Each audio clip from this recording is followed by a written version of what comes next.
तो सबको हाथ जोड़ के शांति कश्यप की तरफ से प्रणाम है। और बताइए सब लोग कैसे हो। आज हम आप लोगों को कुछ बात बताने वाले हैं जो आधे लोग जानते हैं और नहीं भी जानते हैं, उनको हम बात बताने वाले हैं। तो हमारे वीडियो में ज़रूर बने रहना, पूरी बात सुनना सारे लोग कि मेरे साथ क्या हुआ और कैसे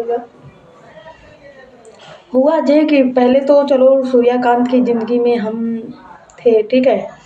तो 1.5 साल पहले साक्षी का फ़ोन आया था, ठीक। तो उन्होंने बोला ये डीपी किसका है, मैंने कहा मेरे आदमी का है। और बोली कि मेरी इससे शादी तय होने वाली है। तो मैंने कहा होने वाली है लेकिन अब नहीं करना, क्योंकि आपको पता चल गया है और मैंने आपको बता दिया है और मैंने पूरे प्रूफ भी दे दिए थे। तो बोली ठीक है। गाली गलौज हुआ, थोड़ा ये हुआ, फिर बंद हो गया, ठीक। साल भर बंद रहा, 1.5 साल तक। अगर मेरा उसी समय अगर रिलेशनशिप ख़त्म हो जाता है या उसी समय हमारी बातचीत नहीं होती तो मैं समझती कि शायद इन दोनों में कुछ है, अफेयर या कुछ भी है। लेकिन फिर उसके बाद तो बाबू हमें जहानाबाद ले गए, फिर उसके बाद फिर हमें घर पे भी ले गए अपने। तो मुझसे ही जुड़ा था तब ना वो मुझे ले गए थे और बात भी करते थे और अपने गांव भी ले जाते थे, दिल्ली भी आते थे, ठीक है।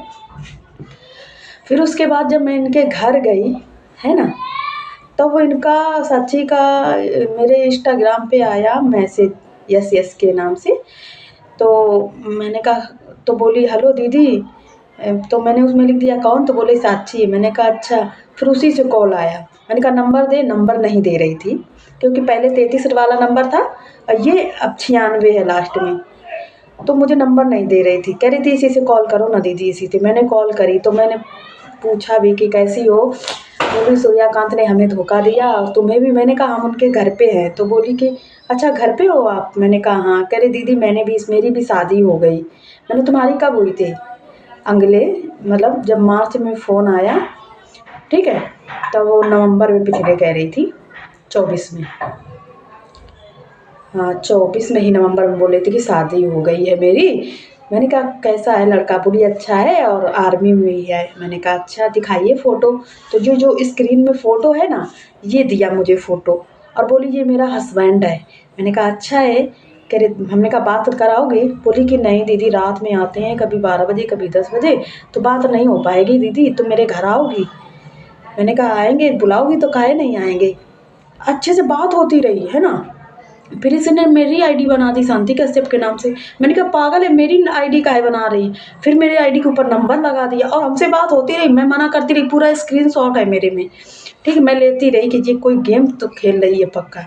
फिर मेरे सहेलियों के यहाँ फ़ोन करने लगी, मेरे दोस्तों के यहाँ कि ऐसा तो वैसा। फिर वो सारे हमें बताने लगे फ़ोन आ रहा है, फ़ोन आ रहा है। फिर मेरे भाई के यहाँ फ़ोन करने लगी, सारे मतलब जगह करने लगी, क्योंकि वो भड़बड़ाने लगी या मतलब या तो नहीं बौखला जाती कि घर पे है, तो कुछ ऐसा ही था। मैंने कहा मुझे क्या करना, हम तो उनके घर ही पे है ना। फिर उसके बाद ये हुआ, फ़ोन करने लगे, ये पता लगा कि ये ऐसा ऐसा बोल रही है। तो मैंने मेरे सूर्यकांत से फरवरी तक बात हुई, जनवरी से फरवरी तक बात हुई। फरवरी के बाद लक्ष्मीकांत उसका भाई है, वही कराता था बात। फिर उसके बाद वो पढ़ाई पे चला गया जहानाबाद हॉस्टल में। फिर बात नहीं होने लगा था मुझसे और कोई भी नहीं कराता था, जानकारी भी नहीं थी। और उसका बाप तो मोबाइल लिए ही था। मुझे वही मार्च में मुझे फ़ोन दिया था जब ज़्यादा ही कुछ ज़िद्दी आनी थी। फिर उसके बाद ये हुआ कि जब मुझे इनके दोस्तों ने सूर्यकांत के बताया कि शादी हो गई है, मतलब कुछ जासूस मिली मुझे, ठीक। तो मैंने कहा ऐसा नहीं हो सकता, वो कर ही नहीं सकता है शादी। हम उसके घर पे है, वो शादी कैसे कर लेगा बिना पूछे बताए हमसे, कैसे हो जाएगा, ऐसे थोड़ी नहीं होगा।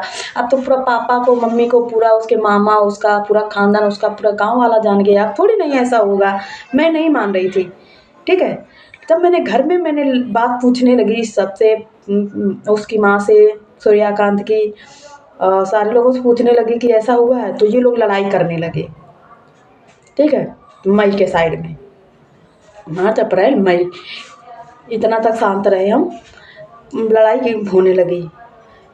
मैंने कहा आने दो, कभी तो घर आएँगे, तब तक रहेंगे। ये सोचा कि ऐसे नहीं निकलेगी तो लड़ाई-वड़ाई हुआ, लड़ाई-वड़ाई करके निकाला। फिर बिलावर थाना गाड़ी गया, फिर वो लाया, फिर वहाँ पे लिखा-पढ़ी हुआ कि कब निकाले गए हम, है ना? फिर उसके बाद फिर हमने कहा केस करेंगे। बोले कि अभी नहीं, चुनाव है, बाद में केस करना। फिर उसके बाद क्या हुआ, बात यही हुआ कि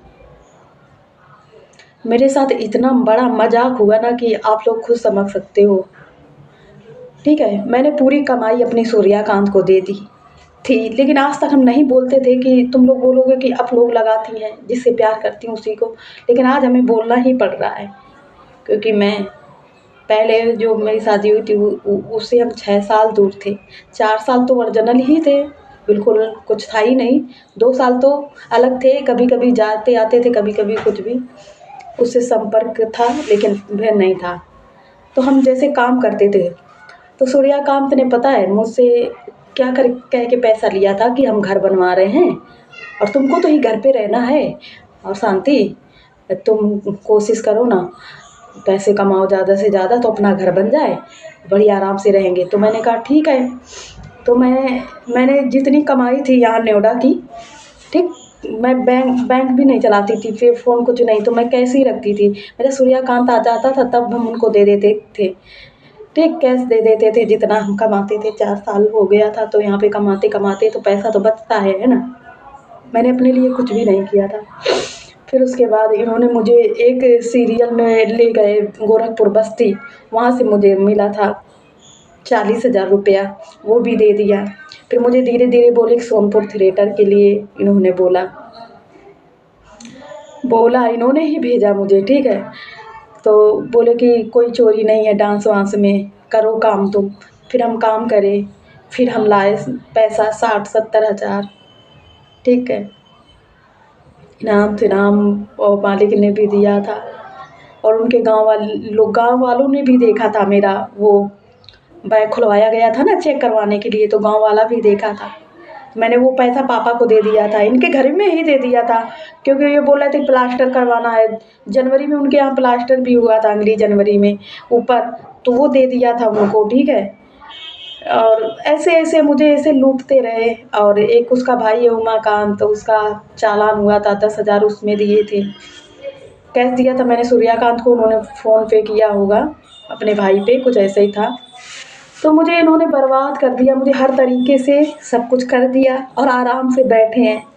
मैं कह रही थी ना बताऊँ किसी को, लेकिन आज से हम सच्चाई बताना चालू करेंगे और पूरी सच्चाई अब हम बताएँगे। मैं सोच रही थी कि इन पे इल्ज़ाम ना लगाएँ, ना बात करें इस बारे में, लेकिन अब ऐसे चुपके से अब कुछ नहीं होगा। तो इन्होंने मेरी ज़िंदगी ख़राब कर दी है हर तरीके से। और इनके दोस्त भी आए थे, तो मेरे बैग से 400 रुपया भी निकाल लिए थे। कोई बात नहीं, दोस्त थे उनके, फिर हमें सूर्यकांत ने दे भी दिया था। बोले ले जाने दो उसको, हम तुम्हें दे देंगे। मैंने कहा मैं कुछ बोल रही हूँ क्या? मज़ाक में ले गए तो ले जाने दो, ठीक है? वहाँ भी मेरे पैसा देखा, ठीक है? अब यही है, जहानाबाद लाते थे तब भी मेरे साथ बहुत धोखा किया। इन दोनों ने लोग मिल के धोखा किया मेरे साथ। मैं गेम खेला है कि घर-द्वार सब बनवा लेंगे और इसको मार देंगे गाँड पे लात और बस निकाल देंगे। यही सोचा था मेरी ज़िंदगी खराब करने के बारे में।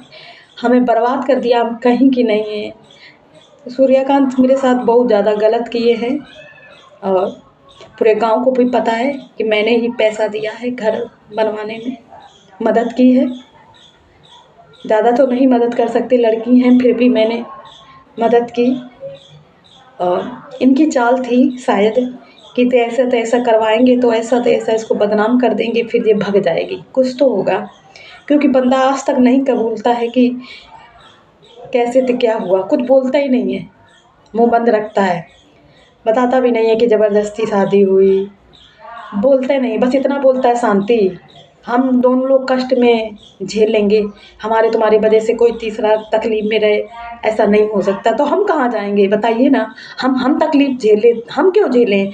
हमने जब तुम्हारे साथ जुड़ गए तो हम काहे तकलीफ़ झेलेंगे भाई? तो ऐसे बोलते हैं। तो गाइस लोग, मुझे इन्होंने बर्बाद कर दिया है। और साक्षी का ये हस्बैंड है, था मुझे बताया। अब बताओ इसमें चाल ही तो है मुझे इग्नोर करने की, मुझे मुझे अनदेखा करने की, मुझे खुद दिखाई ना दे और चाल भी चलती रहे। बहुत कुछ बातें हैं, तब तक अगले वीडियो में बताएँगे। ज़रूर अपना अगले वीडियो देखना, कुछ ख़ास होएगी, कुछ बात होएगी।